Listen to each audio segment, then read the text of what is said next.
యేసయ్యా ఘనకీర్తి కలిగిన నీ నామము నా మదిలో ధ్వనించగా కనుడైన యేసయ్యా ఘనకీర్తి కలిగిన నీ నామము నా మదిలో ధ్వనించగా నా నోరు నీ స్తుతిని నా నాలుక నీ నీతిని నా నోరు నీ స్తుతిని నా నాలుక నీ నీతిని ఉత్సాహగానముతో ప్రచురపరచగా హల్లెలూయా హల్లెలూయా హల్లెలూయా హల్లెలూయా హల్లెలూయా హల్లెలూయా.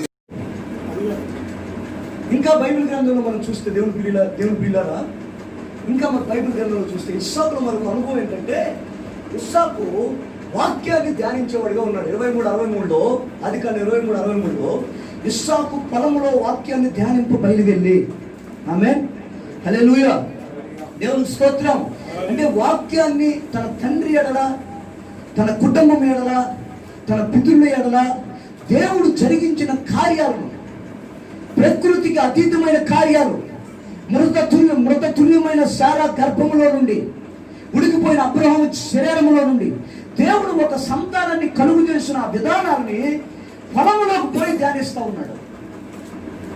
మనం చూస్తాం కదా, కీర్తన గ్రంథం 1:1 ధ్యానించేవాడు ఏం చేస్తాడంట, నీటి కాలువల వల్ల నాటబడిన చెట్టు వలె ఫలిస్తాడు, ఆకువాడు ఫలిస్తాడు, అతడు చేయనిదంతయు సఫలమవుతుంది. ఇస్సాకు చేసేదంతా ఎందుకు సఫలమవుతుంది? అతనిలో మరొక అనుభవం ఉంది, అతడు ధ్యానించే అనుభవం. ఆమేన్ హల్లెలూయా. కృపలను ధ్యానించే అనుభవం, కృతజ్ఞత కలిగి దేవుని సన్నిధిలో దేవుని తన తండ్రి ఎడల, పితృడి ఎడల, తన ఎడల దేవుడు జరిగించిన కార్యాలను ధ్యానించే అనుభవం ఇస్సాకులో ఉంది. కాబట్టి అతడు ఆ అనుభవాన్ని బట్టి ఆశీర్వదించబడే విధానాన్ని మనం చూస్తాము. ఇంకా పరిశుద్ధ గ్రంథంలో మనం చూస్తే ఇస్సాకు ఒక రోజు చిన్నప్పటి నుండి అతని భక్తి జీవితాన్ని చూస్తాము. చూడండి, చిన్నప్పటి నుండి ఇస్సాకు బలి ఇవ్వడానికి వెళ్ళాడు. ఇస్సాకును బలి ఇవ్వడానికి అబ్రహాం తీసుకెళ్తా ఉన్నాడు. ఇప్పుడు ఇస్సాకు ఏమడుగుతున్నాడంటే, సాధారణంగా ఇస్సాకు ఏమడుగుతున్నాడంటే, డాడీ మనం బలి ఇవ్వడానికి వెళ్తున్నాం కదా, దేవుడికి అర్పణ అర్పించడానికి వెళ్తున్నాం కదా, మరి అర్పణ అర్పించడానికి ఏం కావాలి? కట్టెలు ఉన్నాయి, స్తోత్రం. కత్తి ఉంది, స్తోత్రం. కర్రలు ఉన్నాయి, కత్తి ఉంది, నిప్పు ఉంది. కత్తి ఉంది, కర్ర ఉంది, నిప్పు ఉంది. కానీ దహన బలి అర్పించడానికి గొర్రె పిల్ల ఏది అని అడుగుతున్నాడు. ఈ రోజుల్లో గొర్రె పిల్ల లేని భక్తి, గొర్రె పిల్ల లేని సంఘాలు, అంటే అవసరమైన వాటిని వెతుకుతున్నాడు. తన జీవితంలో ఇస్సాకు ఫలించడానికి గల కారణం ఏంటంటే, ఇస్సాకు అవసరమైన వాటిని వెతుకుతున్నాడు. ఈరోజు అనవసరమైన వాటి కొరకు ప్రోకులాడుతూ, అనవసరమైన వాటి కొరకు పరిగెత్తుతూ, అనవసరమైన మనకు అవసరం ఏంటి? సేవకులకు అవసరం ఏంటి? ఆత్మను రక్షించబడ్డం, నూతనాత్మ సంఘంలో చేర్చబడ్డం, సంవత్సరంలో గడుస్తూ ఉండగా కార్యాలు నూతనపరచబడ్డం, సంవత్సరంలో జరుగుతూ ఉండగా దేవుడు విశేషమైన కృప మన ఎడల కనపరచబడ్డం. ఇవన్నీ మన సేవకులకు కావాల్సింది ఏంటి? ఇప్పుడు ఈ రోజుల్లో యేసుక్రీస్తు లేని భక్తి, యేసుక్రీస్తు లేని సంఘం, యేసుక్రీస్తు లేని బలి, యేసుక్రీస్తు లేని ప్రార్థన, యేసుక్రీస్తు లేని అర్పణ. ఇస్సాకు అలాంటి కాదు. ఇస్సాకు అడుగుతున్నాడు, డాడీ నిప్పెందుకు? నిప్పు ఉంది, ఓకే నిప్పు ఉంది. కట్టి ఉంది. నిప్పు కంటే కత్తి కంటే నిప్పు కంటే దహన బలికి గొర్రె పిల్ల కూడా అవసరం. మన భక్తి జీవితానికి మూలం గొర్రె పిల్ల, మన భక్తికి మూలం ఆ గొర్రె పిల్ల రక్తం. అవసరమైన వాటిని వెతికే అనుభవం. హల్లెలూయా. ఈరోజు ఎంతమందిని చూడండి, యేసు ప్రభువు ఉన్నాడా లేడని అసలు అవసరమైంది ఏంటి? మనకు అవసరమైంది ఏంటి? పరలోకం. మనకు అవసరమైంది ఏంటి? పరిశుద్ధత. మనకు అవసరమైంది ఏంటి? యేసుక్రీస్తు. మనకు అవసరమైంది ఏంటి? దేవుని వాక్యం. కానీ ఈరోజు పరిగెత్తే ప్రజలు ఎలా ఉన్నారంటే అనవసరమైన వాటి కొరకు అక్కడ అవి జరుగుతున్నాయంటే ఆ కార్యాలు, ఆ కథల కోసం, ఆ కార్యాల కోసం ఆ అంగుల కోసం, ఆర్భాటాల కోసం ప్రజలు ప్రాకులాడుతూ అవసరమైన వాటిని విడిచిపెట్టే భక్తి నేటి సమాజంలో అధికమైపోయింది. హల్లెలూయా, దేవునికి స్తోత్రం కలుగును గాక. అందుకని అవసరమైన వాటిని వెతుకుతున్నాడు. ఏమున్నాయి? ఇస్సాకు ఆశీర్వదించబడ్డ ఏంటి? ఒకటి, విత్తే అనుభవం. ఆమేన్. రెండు, ఆ విత్తనంలో నాణ్యత కలిగిన విత్తే అనుభవం. కన్నీటితో విత్తే అనుభవం, అంటే తడితో కలిసి విత్తే అనుభవం. మూడోది, వాక్యాన్ని ధ్యానించే అనుభవం. నాలుగోది, అవసరమైన వాటిని వెతికే అనుభవం. అవసరమైన వాటిని వెతుకుతున్నాడు. దేవునికి స్తోత్రం. హల్లెలూయా. ఈ రోజుల్లో స్వస్థతలు, ప్రార్థనలు, స్వస్థతల కోసం పరిగెత్తే వాళ్ళు ఉన్నారు. స్వస్థత కావాలి. నువ్వు చేసే ఈ భక్తిలో, నువ్వు చేసే ఈ క్రమంలో దేవుడు ప్రతిదీ ఇస్తాడు. మన శరీరానికి కావాల్సిన, మన భక్తి జీవితానికి కావాల్సిన సమస్తమును దేవుడు అనుగ్రహిస్తాడని లేక నువ్వు సెలవిస్తావు. భక్తే లేకుండా, శక్తినే అనుభవించకుండా అనవసరమైన వాటి కొరకు ప్రాకులాడే భక్తి పరులు, భక్తిహీనులు నేటి సమాజంలో మనకి చాలా ఎక్కువగా కనిపిస్తూ ఉన్నారు. అందుకనే ప్రియ దేవుని సంఘమా, సన్నిధిని చేర్చబడిన దేవుని సేవకులారా, ఆర్థికపరమైన అభివృద్ధి మన జీవితాల్లో కలగాలంటే ఇదిగో కరువులో ఇస్సాకును ఆశీర్వదించిన దేవుడు ఈ భయంకరమైన ఈ పరిస్థితుల మధ్యలో దేవుడు మనల్ని కూడా ఆశీర్వదించాలంటే ఇదిగో ఇస్సాకులో ఉండే ఈ 4 అనుభవాలు మన వ్యక్తిగత జీవితంలో ఉండాలి. ఆమేన్. హల్లెలూయా. దేవునికి స్తోత్రం. రెండోది, కాదండి, మీరు చూడండి, అబ్రహాం మొదట ఆర్థికంగానే ఆశీర్వదించబడ్డాడు. ఒరే, నేను పిలిచిన పిలిపి ఇది, నిన్ను ఏ ఉద్దేశంతో పిలిచాను అని అనలే దేవుడు. మనం 13వ అధ్యాయంలో చూస్తే వాళ్ళు కలిసి నివసించలేనంతగా అబ్రహాం ఆస్తులు పెరిగిపోయాయి.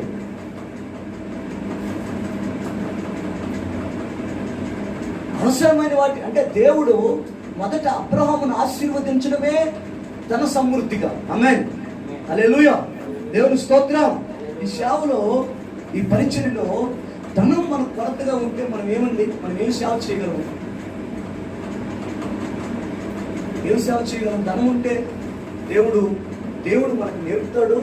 ధనం యొక్క విలువ, వాల్యూ మనకు ప్రభు నేర్పుతాడు. అది నేర్పిన తర్వాత ప్రభు మనకి ఇస్తూ ఉంటాడు.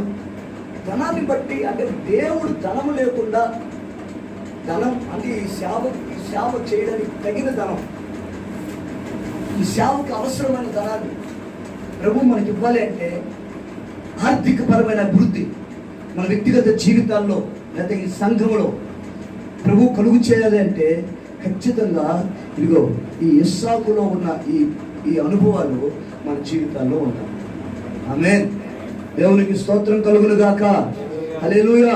రెండోది, మనం ఇంకొక విషయంలో అంటే ఫలించి అభివృద్ధి పొంది విస్తరించాలంటే మనకి ఇంకొక అనుభవాన్ని కలిగి ఉండాలి.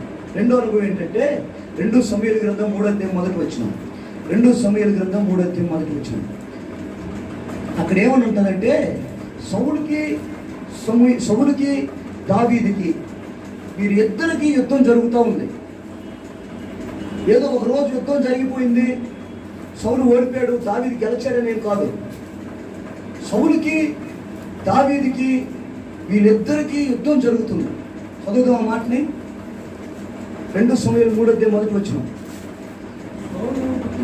సౌలు కుటుంబీకులకును దావీదు కుటుంబీకులకును బహుకాలము యుద్ధము జరుగుగా దావీదు అంతకంతకు ప్రబలెను, సౌలు కుటుంబము అంతకంతకు నీరసిల్లిపోయింది. ఏంటంట? అంతకంతకు అనే మాటలు బహుకాలము వీళ్ళిద్దరికి యుద్ధం జరిగింది. సౌలు కుటుంబీకులను దావీదు కుటుంబీకులను అంటే మనము రెండోది ఆత్మ సంబంధమైన అభివృద్ధి కావాలి. ఆర్థికపరమైన అభివృద్ధి, రెండవదిగా ఆత్మ సంబంధమైన అభివృద్ధి.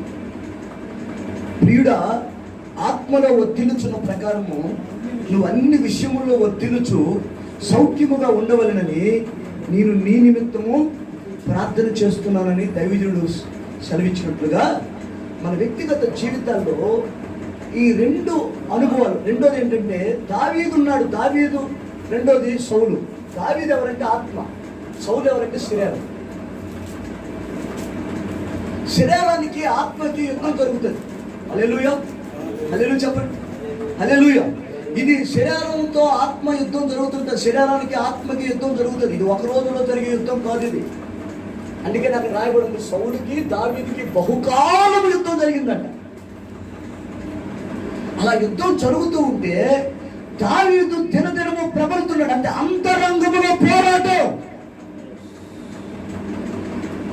అంతరంగంలో పోరాటం జరుగుతుంది. ఈ రోజుల్లో సేవకుడు సంఘానికి సేవకుడు నడిపిస్తున్న సేవకుడు అంతరంగంలో పోరాటం లేదు. అంతరంగంలో పోరాటం ఉంటే గత సంవత్సరం ఇలాగే ఉంది నా సేవ, ఈ సంవత్సరం ఇలాగే ఉంది, గత సంవత్సరం ఇలాగే ఉంది మా ఆర్థిక స్థితి, ఈ సంవత్సరము ఇలాగే ఉంది, గత సంవత్సరము ఇలాగే ఉంది మా భక్తి జీవితం, ఈ సంవత్సరము ఇలాగే ఉంది అని మనలో ఒక అంతరంగంలో పోరాటం జరుగుతున్నప్పుడు ఆ పోరాటంలో నుండి నేర్చుకునే అనుభవాలు ఇద్దరికి దావీదు ప్రబలడానికి, దావీదు ఆశీర్వదించబడడానికి, దావీదు విస్తరించడానికి, దావీదు అభివృద్ధి పొందడానికి దావీదులో ఉన్న లక్షణం ఏంటంటే, దావీదు సౌలు ఈ రెండు ఒకే శరీరంలో ఉన్నప్పటికీ, ఒకే త్రాణలో మొక్కలైనప్పటికీ, ఒకే వంశంలో. చూడండి, దావీదుకి అమాలేకీయుల యుద్ధం గురించి చెప్పలా, దావీదుకి ఫిలిష్తీయుల యుద్ధం గురించి చెప్పలా. దావీదు బాహ్యపరమైన యుద్ధాలు, కానీ ఒకే త్రాణలో రెండు మొక్కల మధ్యలో యుద్ధం జరుగుతుంది. అందుకనే దైవజనుడైన పౌలు అంటాడు రోమపత్రిక 8వ అధ్యాయంలో, ఒక మనిషిలో రెండు మనస్సులు ఉంటాయంట. ఆత్మ సంబంధమైన మనస్సు, శరీర సంబంధమైన మనస్సు. ఆత్మ సంబంధమైన మనస్సు జీవమును సమాధానమై ఉన్నది, శరీర సంబంధమైన మనస్సు మరణమై ఉన్నది. ఒక శరీరంలోనే రెండు మనస్సులు. హల్లెలూయా. అందుకనే దైవజనుడు పేతురు అంటాడు, మీ మనస్సు అనే నడుమును కట్టుకోండి అని. యేసు ప్రభువు లోకసువార్త 12:35 అంటాడు, ఇదిగో మీ మీ మీ మీ నడుమును కట్టుకోండి అంటాడు. ఏ నడుము గురించి అంటే, మనస్సు అనే నడుము కట్టుకోండి, మీ దీపములు వెలుగుచుండనిడి మీ నడుములు కట్టుకొని ఉండు అంటాడు.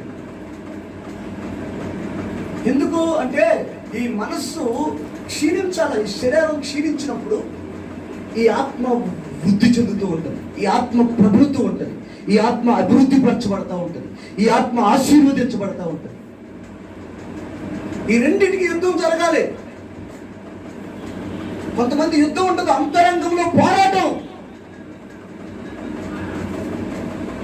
ఆత్మ సంబంధంగా నువ్వు వృద్ధి చెందాలంటే, ఆత్మ సంబంధంగా నువ్వు ఎదగాలంటే, ఆత్మ సంబంధంగా నువ్వు విస్తరించాలంటే, అనేక ఆత్మలకు తండ్రిగా నువ్వు మార్చబడాలంటే, విశ్వాసులకు తండ్రిగా నువ్వు మార్చబడాలంటే, ఇదిగో మన జీవితంలో కలిగి ఉండవలసిన అనుభవం ఏంటో తెలుసా? యుద్ధం, అంతరంగంలో యుద్ధం. ఒకరోజు అబ్రాహాముకి లోతుకి యుద్ధం జరిగింది. మీరు గమనించండి, అబ్రాహాముకి లోతుకి, అంటే అబ్రాహాము కాపర్లకి లోతు కాపర్లకి అని రాయబడు. కాపరులకి యుద్ధం జరిగింది, అంటే పోరాటం జరిగింది, కొట్టుకున్నారు ఇద్దరు. ఇప్పుడు ఈ పోరాటం జరిగిన తర్వాత అబ్రాహాము ఒక నిర్ణయానికి వచ్చాడు. ఏంటా నిర్ణయం అంటే, అబ్రాహాము వాళ్ళు కలిసి చదవండి అన్నమాట ఒకసారి. 13వ అధ్యాయం 7వ వచనం. ఆదికాండం 13వ అధ్యాయం 7వ వచనం.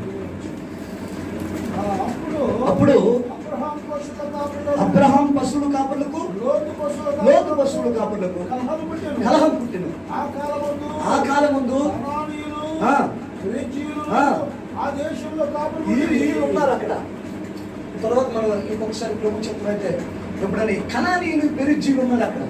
వీళ్ళని బట్టి ఈ కనానీయులు ఈ పెరిజీలు వాళ్ళ మధ్యలో నివసించడం బట్టి వాళ్ళ కాపర్లకి వీళ్ళ కాపర్లకి మధ్యలో జరిగిన ఆ యుద్ధంలో ఇప్పుడు అబ్రహాము ఒక నిర్ణయానికి వచ్చాడు. దేవుని స్తోత్రం, హల్లెలూయా. అంటే యుద్ధం జరిగితే కొన్ని నిర్ణయాలు జరుగుతాయి, యుద్ధం జరిగితే కొన్ని నిర్ణయాలు బయటకు వస్తాయి.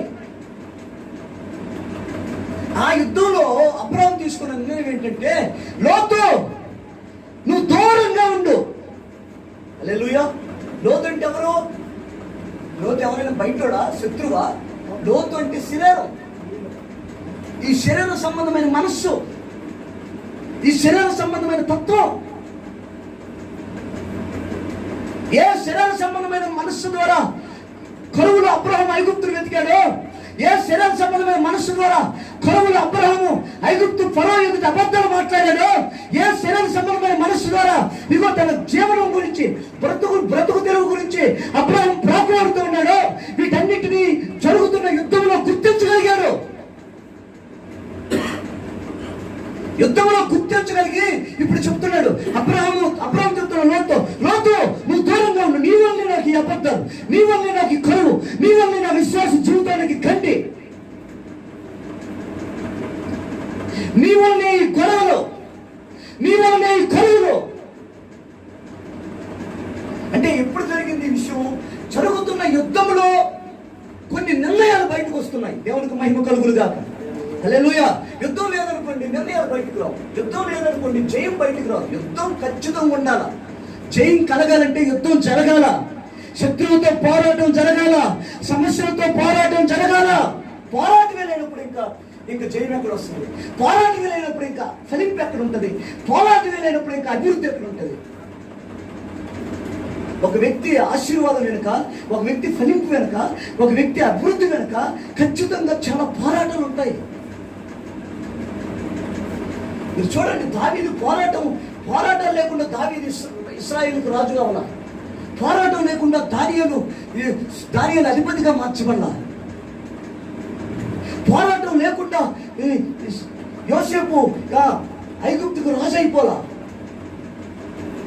అంతరంగపు పోరాటాలు, ఆత్మ సంబంధమైన పోరాటాలు, శరీర సంబంధమైన యుద్ధాలు. సౌలుకు దావీదుకు బహుకాలం యుద్ధం జరిగింది. చూడండి ఇప్పుడు చెప్తున్నాడు. ఇప్పుడు చదవండి, ఒక మాట చదువు. 13:8 వచ్చింది. కాబట్టి మనం బంధువులు, నువ్వు నేను బంధువు, ఒక దగ్గర ఉండవలసిన వాళ్ళు, ఒక రక్త సంబంధం మనం. ఓ శరీరమా, ఓ మనస్సా, ఓ శరీరమా, ఓ ఆత్మ, మన ఇద్దరము బంధువులు. కనుక నాకు నీకును, నా పశువుల కాపులకు నీ పశువుల కాపులకు ఉండకూడదు.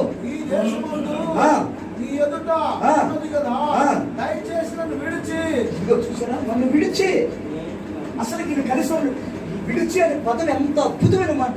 విడిచి అనే విడుదల, విడిచి అనే పదం ఎప్పుడు వస్తుందో వ్యక్తి ఇప్పుడు వాడతాడు. హల్లెలూయా. నన్ను విడిచి వేరుగా ఉండు. నీవు ఎడమ తట్టునకు నేను ఎడమ తట్టుకు రాను. నువ్వు కుడి తట్టుకు వెళ్ళి నేను కుడి తట్టుకు రాను. హల్లెలూయా. యుద్ధం జరుగుతుంది. యుద్ధంలో ఈ మాటలో నువ్వు ఎడమ తట్టుకు వెళ్తే నేను ఎడమ తట్టుకు రాను, నువ్వు కుడి తట్టుకు వెళ్తే నేను కుడి తట్టుకు రాను. నేడు ఈ దేశం నీ కనులు ఎదుగుతున్నది. హల్లెలూయా. చూడండి, అక్కడ మీరు ఈ మర్మాలు కన్నుడు ఎదుట ఉన్నదనే పదం అక్కడ వాడుతున్నాడు. కన్ను ఎదుట ఉన్నాయి. నువ్వు అటు వెళ్తే నేను అటు వస్తాను, నువ్వు ఇటు వెళ్తే ఇటు వస్తాను. హల్లెలూయా. ఇప్పుడు లోతు అబ్రహామును విడిచి వెళ్ళిపోయాడు. ఆ తర్వాత ఏం జరుగుతుంది అబ్రహాం జీవితంలో? చదవండి. తర్వాత 12 వచ్చింది. లోతు అబ్రహామును విడిచి వెళ్ళిన తర్వాత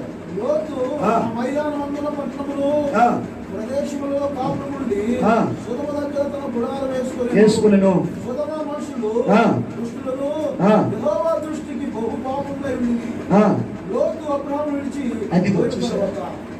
లోతు అబ్రహామును విడిచి వెళ్ళిన తర్వాత యెహోవా ఇదిగో నీ కనులెత్తి నీ ఉన్న చోట నుండి.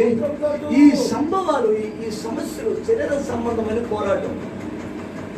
ఆత్మలో మనం వృద్ధి కలగాలి. ఈ దేవుడు ఒక వ్యక్తి ఫలించి అభివృద్ధి పొందాలంటే ఆర్థిక పరంగా ఏదో అభివృద్ధి పొందితే వాడు ఫలించడు. ధనమున్నోడు ఫలింపు ఉందా?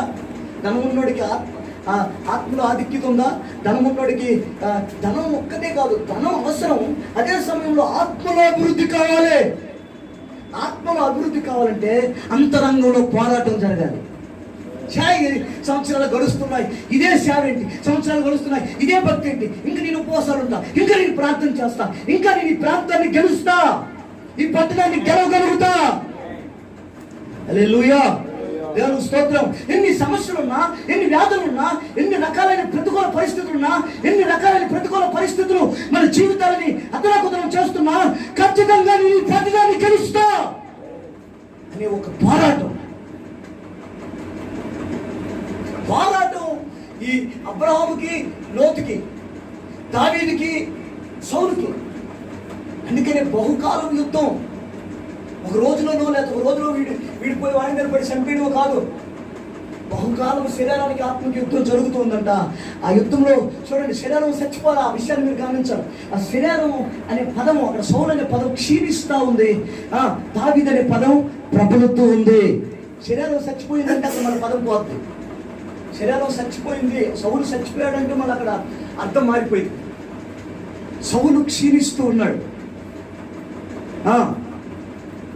దావీదు ప్రబలుతూ ఉన్నాడు. దేవునికి మహిమ కలుగును గాక.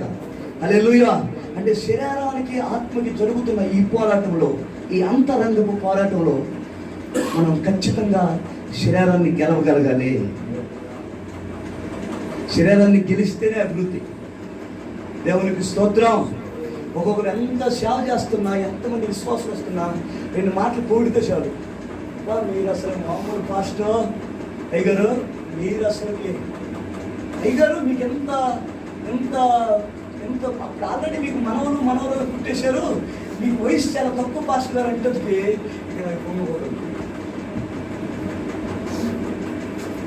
శరీరం అంటే అదేంటి, ఆ శరీరం అన్నింటినీ గెలవగలిగాడు కానీ శరీరాన్ని గెలవలేకపోయాడు. దేవునికి స్తోత్రం. హల్లెలూయా. శరీరాన్ని గెలవలేనివాడు సమృద్ధిలో ప్రవేశించలేడు. శరీరాన్ని గెలవలేనివాడు అభివృద్ధిలో ప్రవేశించలేడు. శరీరాన్ని గెలవలేనివాడు కావాలంటే మీరు చూడండి, బైబిల్లో వీళ్ళందరూ యేసు ప్రభుతో ఉన్నారు, సేవ చేశారు. ఆ తర్వాత తక్కువ కాలంలోనే, అనంతకాలంలోనే చనిపోయారు. సేవ వాళ్ళ ప్రధానం, సేవ వాళ్ళ మూలం, సేవకు మూలం అపోస్తులే, కానీ అనంతకాలంలోనే వాళ్ళు చనిపోయారు. సౌలు అనబడిన పౌలు అంత తొందరగా చనిపోలా. ఎక్కువ సేవ చేయడానికి దేవుడు ఆయనకు అవకాశం ఇచ్చాడు. సేవలో లేదా పౌలు గారి సేవలో ఆయన కలిగి ఉన్న అనుభవాలను గురించి చెప్తూ ఆయన పరుగు ఒక గమ్యాన్ని కలిగి ఉన్నానని చెప్తున్నాడు. నేను గాలికి పోరాడు అని వలె పోరాడట్లేదు. దేవుని స్తోత్రం.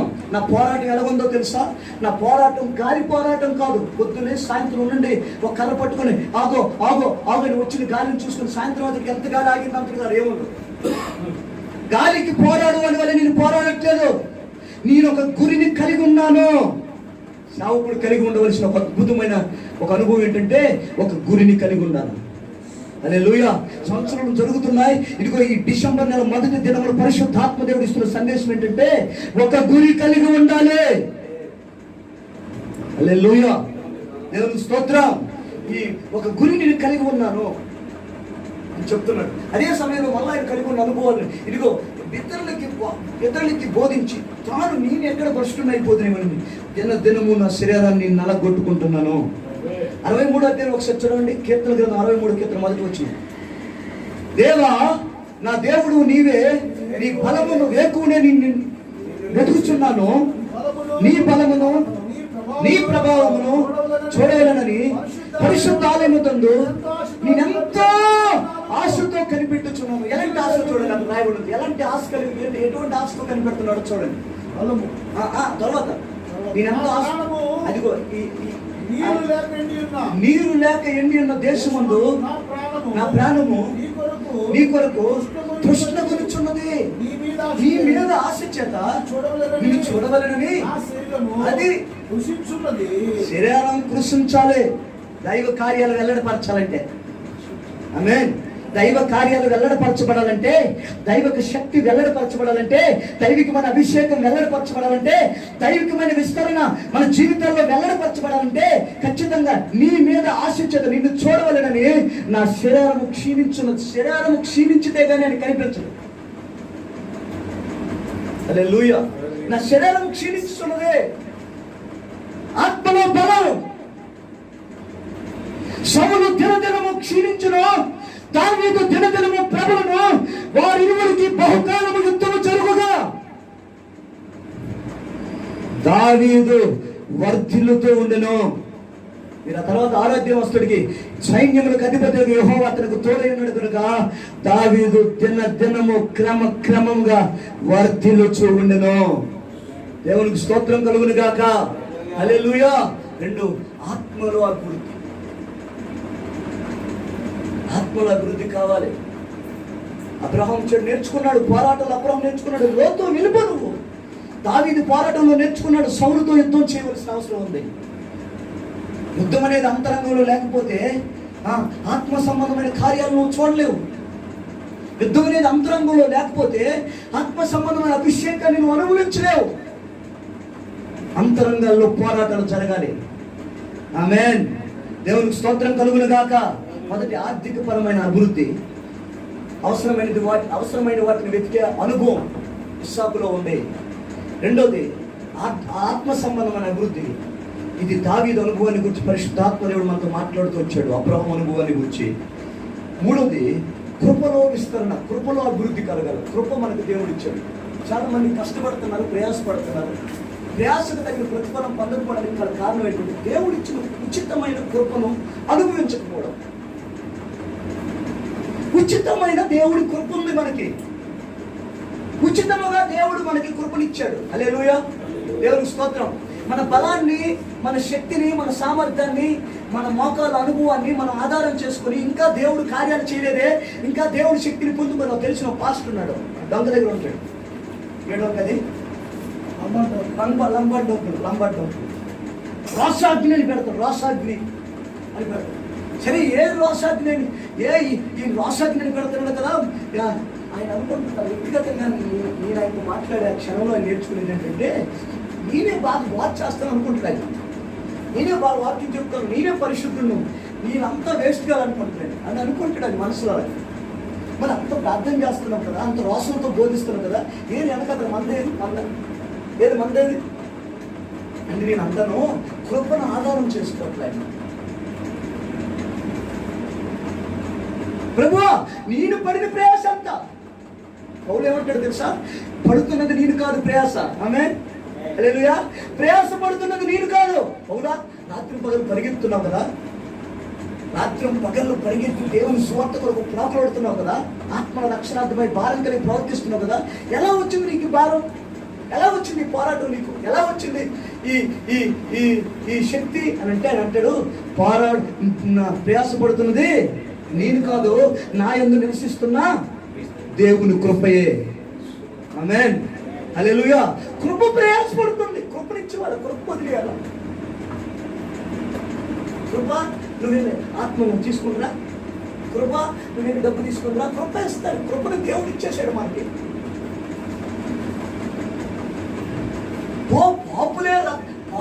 పాపులే రక్షించే కృప మనకు తోడుగా ఉంటే మన అవసరతలు ఎందుకు తెలుసు? కృపలో ప్రతి అవసరం. ఒకరోజు దైవజనుడైన తిమోతి బలహీనుడుగా ఉన్నాడు. అంటే సాధారణంగా మానవ జీవితంలో, ఈ సేవ జీవితంలో మనుషులుగా మనం బలహీనపడడం సహజం. దేవునికి మహిమ కలుగునుగా. హల్లెలూయా. బలహీనం అనేది ఉంటుంది, ఎక్కడో ఏదో సందర్భంగా బలహీనం ఉంటుంది. ఆ బలహీనతలో ఇప్పుడు ఆయన బలహీనంగా ఉండేటప్పుడు పౌలు తిమోతికి ఒక ఉత్తరం రాస్తూ అంటున్నాడు. మొదటి తిమోతి 2:1 ఏమంటున్నాడంటే, 2 తిమోతి అనుకుంటుంది, ఏమంటాడు? 2 తిమోతి 2:1 తిమోతి, యేసుక్రీస్తునందు కృప చేత నా కుమారుడా క్రీస్తు యేసునందు కృప చేత కృపలో బలం పొందుకో. కృప.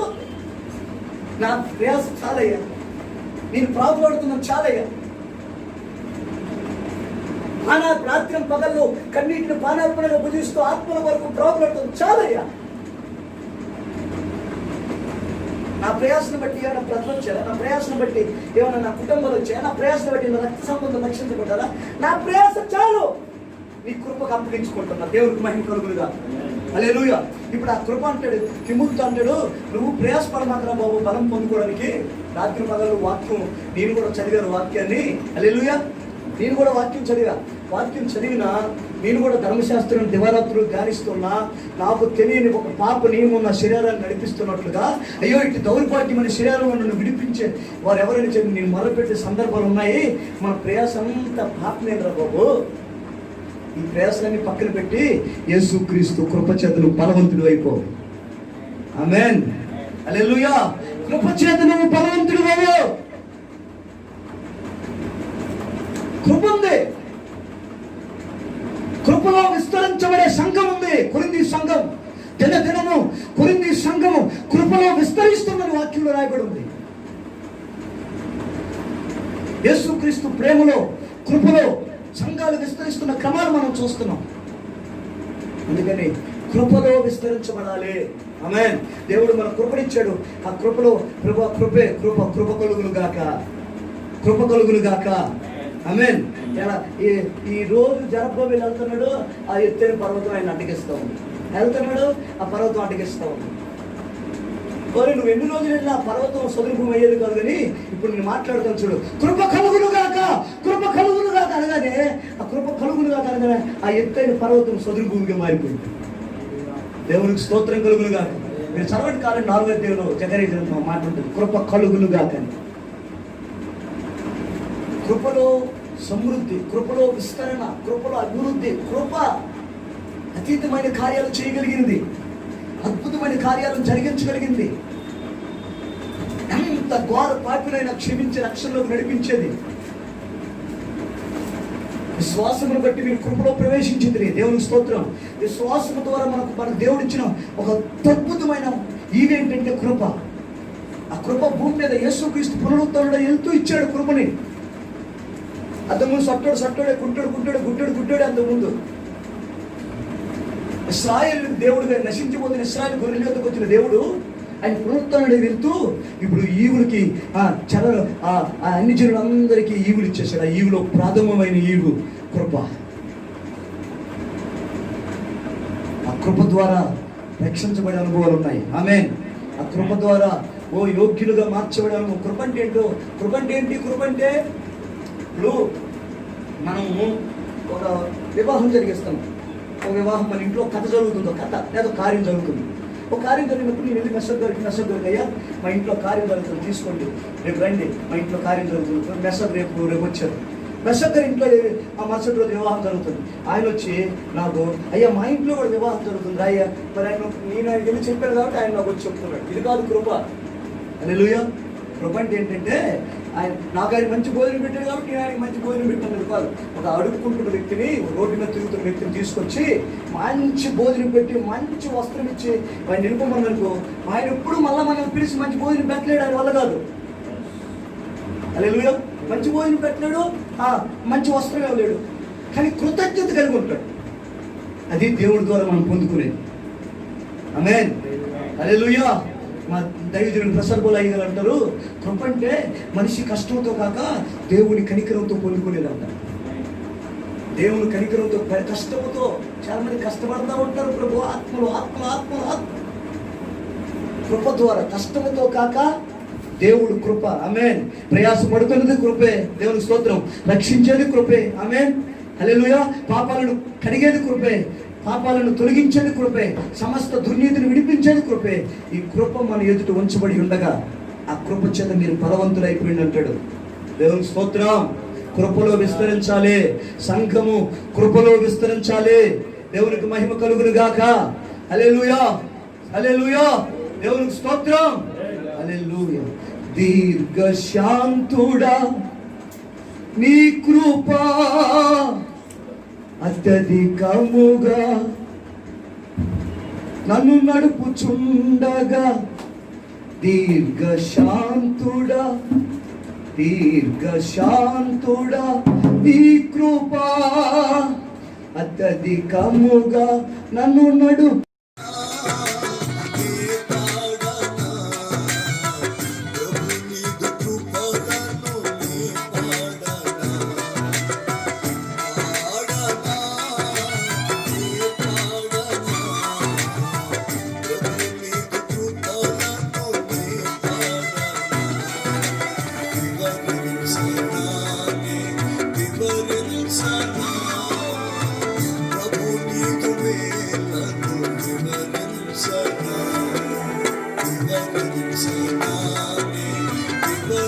Sana